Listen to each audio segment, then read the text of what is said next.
یعنی لوگوں کی نفسیاتی کیفیات کو آپ سمجھیں، بچوں کی نفسیاتی کیفیات، مردوں کی نفسیاتی کیفیات، عورتوں کی نفسیاتی کیفیات، نفسیاتی کیفیات کو لوگوں کا سمجھنا ضروری. دیکھیے خواتین کے اعتبار سے یہ بات کہی جاتی ہے کہ خواتین جو ہیں یعنی ان کی بھی مثلا مرد کوئی ہے تو وہ عورتوں کی نفسیاتی کیفیت کو بھی سمجھے. دیکھیے مثلا ویسے اب ہم عمومی بات کر رہے ہیں، ہر عمر کے اعتبار سے الگ ویسے ہوتی ہیں چیزیں. مثلا عورت ہے کوئی، ماہانہ جو سائیکل جو ہیں وہ چل رہے ہیں، اس میں اس کے موڈ سوئنگس ہوتے ہیں، اوپر نیچے اس کے جذبات، خیالات اور وہ ہو رہے ہیں. اور یا مثلا اگر جیسے کوئی پریگنینسی اگر اس کو ہے تو اس میں اس کو تھکاوٹ ہوتی ہے، چڑچڑاپن ہوتا ہے. ڈیلیوری اگر ہوئی ہے اس کے بعد اس کو پوسٹ نیٹل ڈپریشن کہلاتا ہے، وہ ہوتا ہے. اور بچے کی پیدائش کے بعد بھی مثلا وہ ہر 1 یا 2 گھنٹے بعد بچے کو فیڈ کرانا ہے، اس کی اپنی نیند پوری نہیں ہو رہی ہے، غذائیتوں کا مسئلہ ہے، بعض اوقات گھریلو ذمہ داریاں بہت جلدی اس کے اوپر پڑ جاتی ہیں، وہ چڑچڑی ہو رہی ہے، پتہ چلا چڑچڑی ہو رہی ہے، بدمزاج ہو رہی ہے. آپ کہہ رہے ہیں اب گھر میں لڑائیاں ہونی شروع ہو گئی ہیں. اکثر بچوں کے پیدائش کے بعد لڑائیاں ہونے لگتی ہیں، شادیوں کے بعد لڑائی ہونے لگتی ہیں. یا مثلا عورت مثلا مینوپاز کی ایج میں آ گئی ہے، جو ماہواری اس کی آنی بند ہو گئی، تو پوسٹ مینوپازل جو سنڈروم کہلاتے ہیں، یا پوسٹ مینوپازل ڈپریشن بھی ہوتا ہے، اس کے اندر چڑچڑاپن ہو رہا ہے. یا مثلا عام طور پر گھروں میں جیسے شوہر کا انتقال ہو گیا، بیوہ ہے موجود ساس کے طور پر، اب اس کے طور پر جو محرومی ہیں اس کی، وہ بھی اس کے چڑچڑے پن میں جو ہے وہ اضافہ کرتی ہیں.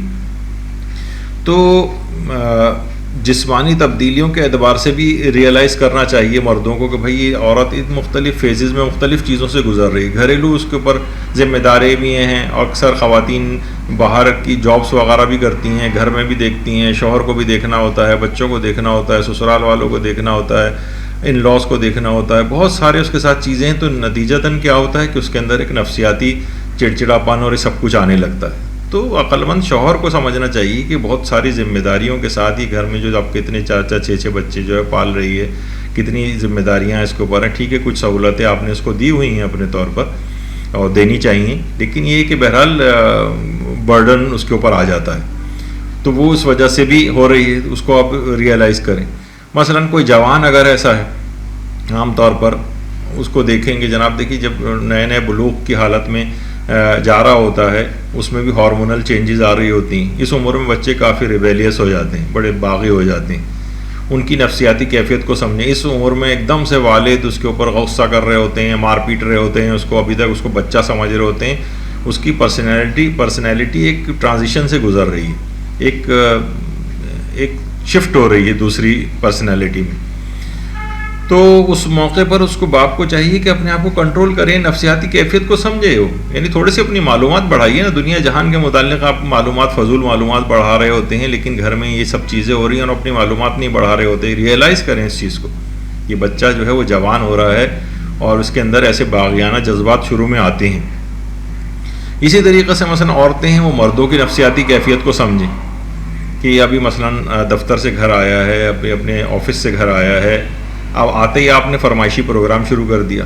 دیکھیے مرد جو ہے نا ان کی نفسیاتی کیفیت کو سمجھیں. مرد مثلا شاپنگ سے نفرت کرتے ہیں، یعنی میں آپ کو بتاؤں تو عورتیں جو ہیں وہ مناسب موقع اس کے لیے دیکھیں. ہو سکتا ہے ابھی آتے ہی دفتر سے آپ نے فرمائش شروع کر دی کہ فلاں جگہ پہ جانا ہے یا مجھے فلاں شاپنگ پہ جانا ہے. اب اس نے اگر منع کر دیا تو آپ پیچھے ہٹ جائیں. اب کیا ہوگا، اسی موقع پر یہ ہوتا ہے کہ اس نے منع کر دیا، آپ نے غصہ ہونا شروع کیا، وہ پہلے سے تھکا ہوا ہے، اس کا جوابی غصہ ہو، وہ بات بڑھتی چلی جاتی. تو نفسیاتی کیفیت کو سمجھیں کہ تھکا ہوا آیا ہے. ابھی میں اس سے فی الحال یہ بات نہیں کروں گی، ابھی نہیں کہوں گی، ابھی کیا ہے پیچھے ہٹ جائے. ابھی اصرار کیا تو غصہ بڑھ جائے گا. اچھا مرد ہوتا ہے، اس کے کاروباری مسائل ہوتے ہیں، اس کے ملازمت کے مسائل ہوتے ہیں، اس کے اوپر مالی ٹینشن بہت ساری ہوتی ہیں. تو اس کی نفسیاتی کیفیت کا خیال کریں، اس کو غصے میں نہ لے کر آئیں. بہت سارے ہم گھرانوں میں یہی چیزیں دیکھ رہے ہوتے ہیں کہ وہ بیچارہ آیا اور انہوں نے فرمائشی کوئی پروگرام شروع کر دیا، تو ہر شخص اس بات کو وہ نہیں کر سکتا، نتیجے میں لڑائی ہونے لگتی. تو اور ظاہر ہے اب انٹرنیٹ کا دور آ گیا، جب ہر شخص کے ہاتھوں میں ہر وقت یہ موبائل فون اور انٹرنیٹ موجود ہے، تو کیوں اپنی حل نہیں تلاش کرتے. اینگر مینجمنٹ دیکھیے کہ کتنے طریقے اس کے اندر بیان کیے گئے. انٹرنیٹ پہ جائیں کہ کن چیزوں سے ہم اپنے غصے کو کم کر سکتے ہیں. دیکھیے گھر کے متعلق بھی بات کہی جاتی ہے کہ گھر جو ہے نا وہ کچھ لو کچھ دو کے اصول پر چلتے ہیں، گیو اینڈ ٹیک والا معاملہ ہوتا ہے۔ مردوں کے حوالے سے بھی ایک بات کہہ رہا ہوں، بہرحال اس کو خواتین اپنے اس کے طور پر نہ لیں، بلیک میلنگ کے طور پر نہ استعمال کریں اس کو، کہ گھروں میں دیکھیے مردوں کو چاہیے کہ 90% باتیں جو گھریلو امور اور اس طرح کی چیزوں سے متعلق ہوتی ہیں اس میں عورتوں کی بات مان لیں، تاکہ اپنی اہم 10% باتوں کو ان سے منوا سکیں۔ اگر آپ ہر وقت چھوٹی چھوٹی باتوں پر ان سے لڑتے رہیں گے تو اپنی اہم 10% باتوں کو بھی نہیں منوا سکتے۔ چھوٹی چھوٹی باتوں کو ان پہ کرنے دیں، گھر میں ظاہر ہے ان کی کنگڈم ہے، اس کی مالک ہیں، ان کو اپنے گھر کی سلطنت کو چلانے دیں عورتوں کو اپنے مطابق۔ تو ہمیشہ یہ ہوتا ہے مردوں کو زیادہ اس میں سوچنا چاہیے، اپنے عقل مندی کا ثبوت دینا چاہیے، 90% باتیں ان کی مان لیں، 10% ہاں جہاں کوئی بڑی غلطی آ رہی ہو، کوئی بڑا اہم معاملہ ہو جس کے اندر وہ غلطی کر رہے ہوں، تو پھر آپ ظاہر ہے کہ ان کی اصلاح کے لیے بات کریں گے، لیکن یہ کہ وہ اس کو بہت زیادہ نہ رکھیں، ان کی باتیں 90% ہی مان لیں، اور تاکہ اپنی اہم 10% باتوں کو آپ منوا سکیں۔